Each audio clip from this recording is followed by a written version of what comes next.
lupa nanya, ini di daerah mana ya Mbak? Oh, ini tuh di daerah Angkang Utara, Mas. Apa ya? Kalau boleh tahu, ini nih bangunan apa Mbak? Oh, ini tuh salah satu masjid kuno yang ada di Jakarta. Kalau boleh tahu kenapa dibilang kuno ya, Mbak? Karena masjid ini tuh berdiri sejak zaman Mataram Islam. Ini yang disebut Masjid Agung itu ya? Iya, betul banget, Mbak. Oh, yang itu. Oke. Terima kasih Mbak. Masjid Kauman Yogyakarta adalah masjid tertua di Yogyakarta yang didirikan pada tahun 1773 yang memiliki ciri khas tiga dan memiliki bentuk bujur sangkar. Selain masjid ini tempat ibadah, masjid ini pun jagar budaya. Masjid Gede Kauman Yogyakarta dibangun pada tahun 1773 Masehi oleh Sri Sultan Hamengkubuwono I. Lalu arsitekturnya itu adalah Kiai Fakih Ibrahim Diponegoro dibantu dengan Kiai Wiryokusumo. Nah, tujuan utamanya itu masjid ini sebagai pusat beribadah dan juga sebagai simbol kesatuan antara kesultanan dan ajaran Islam. Gaya masjid ini itu berkhas Jawa dan juga perpaduan antara Jawa dan Islam. Masjid Gede Kauman Yogyakarta didirikan pada tahun 1773 oleh Sultan Hamengkubuwono I dan menjadi pusat dakwah Islam di keraton. Masjid ini berperan penting sebagai tempat pendidikan agama, penyampaian fatwa, dan kegiatan keagamaan resmi keraton. Pada masa pergerakan nasional, juga menjadi tempat berkumpulnya tokoh-tokoh Islam seperti Kiai Haji Ahmad Dahlan. Hingga kini, masjid tetap digunakan untuk tradisi keagamaan seperti grebek dan sekaten. Berikut adalah beberapa peristiwa penting yang berkaitan dengan Masjid Gede Kauman. Gede Kauman Yogyakarta ini didirikan tahun 1773 oleh Sultan Hamengkubuwono I sebagai simbol keraton yang berlandaskan nilai Islam dan arsitektur perpaduan Jawa Islam. Nah, masjid ini menjadi pusat pengembangan Islam tradisional, tempat pengajaran agama, halaqah, dan pengajian bagi kaum santri dan abangan. Kemudian pada tahun 1912, pada tahun 1912 ini Kiai Haji Ahmad Dahlan Khotib Amin di masjid ini mendirikan Muhammadiyah, yang dimana gagasan pembaruan Islamnya berakar dari aktivitas dan pemikiran di masjid ini, yang juga menjadi arena perdebatan antara tradisionalis dan pembaru. Selain itu, masjid ini juga menjadi pusat perlawanan kultural terhadap penjajah melalui dakwah dan pendidikan Islam yang membangkitkan semangat kebangsaan. Tokoh-tokoh penting yang berperan dalam sejarah Masjid Gede Kauman yang pertama adalah Sri Hamengkubuwono I. Sri Hamengkubuwono I ini yang membersamai dalam pembangunan Masjid Gede Kauman. Yang kedua adalah Kiai Fakih Ibrahim Diponegoro. Beliau membersamai Sri Hamengkubuwono I dalam pembangunan Masjid Gede Kauman pada tahun 1773. Dan yang ketiga adalah Kiai Haji Ahmad Dahlan. Beliau tidak langsung membersamai saat pembangunan Masjid Gede Kauman, akan tetapi beliau pernah menjadi abdi dalam keraton. Dan beliau juga pernah menjadi pengurus Masjid Gede Kauman.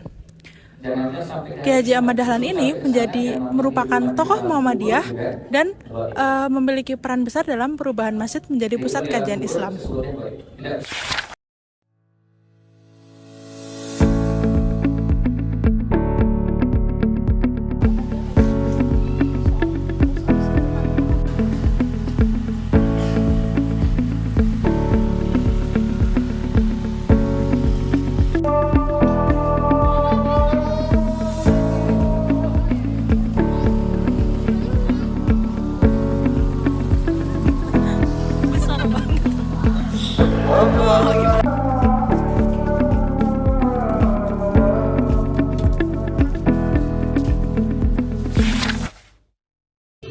Beginilah kondisi Masjid Gede Kauman pada malam hari setelah selesai menunaikan ibadah sholat maghrib.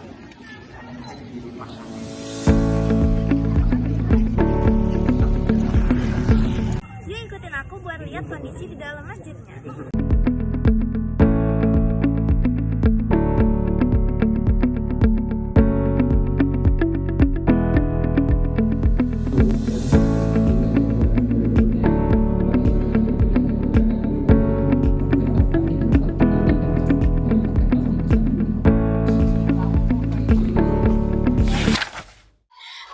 Sebelumnya Assalamualaikum Bapak. Izinkan saya memperkenalkan diri terlebih dahulu. Perkenalkan, nama saya Diah Ayu Rahmawati. Saya dari Universitas Muhammadiyah Yogyakarta. Nah, di sini sebelumnya dengan Bapak siapa? Saya Pak Prayudi, saya relawan Marifat Masjid Gede Kauman sejak tahun 2003. Oh baik. Sebelumnya saya boleh bertanya tentang pembangunan masjid ini Bapak? Sebelum adanya masjid ini, pembangunannya itu dulu seperti apa ya Pak? Dan lahannya sebelum ada masjid apakah itu? Jadi pembangunannya itu dimulai pada tanggal 29 Mei 1773 oleh Sultan Hamengkubuwono yang pertama, kemudian dibantu oleh seorang arsitek bernama Kiai Wiryakusumo. Lama pembangunannya selama 2 tahun. Dulu sebelum masjid ini ada kebun jati. Iya, luasnya itu 1,2 hektar atau 12.000 meter persegi. Dan ini dibangun dengan model-model kuno Jawa seperti itu ya Pak? Ya, itu ada unsur Jawa, ada unsurnya Hindu yang berundak-undak itu, juga ada kaligrafinya, ada tulisan Jawanya, terus tulisan Arabnya juga ada. Tadi waktu saya sholat di dalam itu terdapat kayak sebuah kotak ruangan itu samping imam, itu apa ya Pak? Itu namanya maksuro, dipakai untuk sholat Jumat para sultan-sultan Jogja dari sultan yang pertama sampai sultan yang ke-9. Oh baik Bapak. Terus juga di sekitar sini adakah rumah atau apa ya itu Bapak? Itu disebut paseban atau balai mangu, itu fungsinya untuk pos keamanan, untuk menjaga keamanan masjid dan kampung Kauman. Oh baik. Terus apakah sebelumnya ada renovasi pembaruan model atau mungkin apa? Yang dibantu, telah direnovasi itu atapnya sama lantainya. Dulu lantainya dari batu alam, terus ganti tegel. Kalau yang di dalam itu marmer dari Itali. Orang Itali menyebutnya Carrara. Kemudian atapnya dulu dari sirap genteng yang dari kayu, kemudian diganti seng. Sekarang sudah beberapa kali lah ganti seng. Terakhir tahun 2000 bahannya seng itu aluminium. Baik. Dengan model-model yang seperti ini itu emang dilestarikan ya Bapak ya? Iya, itu mirip Masjid Demak, masjid-masjid di Jawa yang dekat dengan keraton tuh biasanya modelnya seperti ini. Itu atapnya susun 3 itu secara arsitektur Jawa disebut tajuk teplong. Oh baik.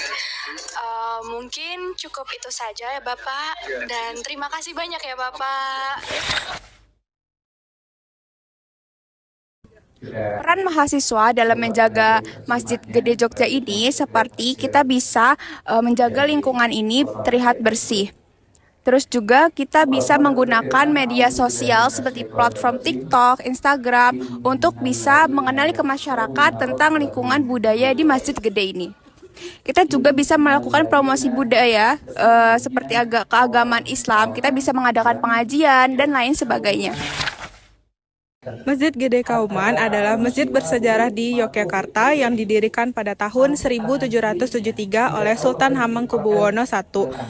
Masjid ini mencerminkan perpaduan budaya Jawa dan Islam, serta berperan sebagai pusat kegiatan keagamaan dan sosial masyarakat, memiliki warisan budaya, yaitu memiliki nilai histori dan arsitektural serta religius yang tinggi.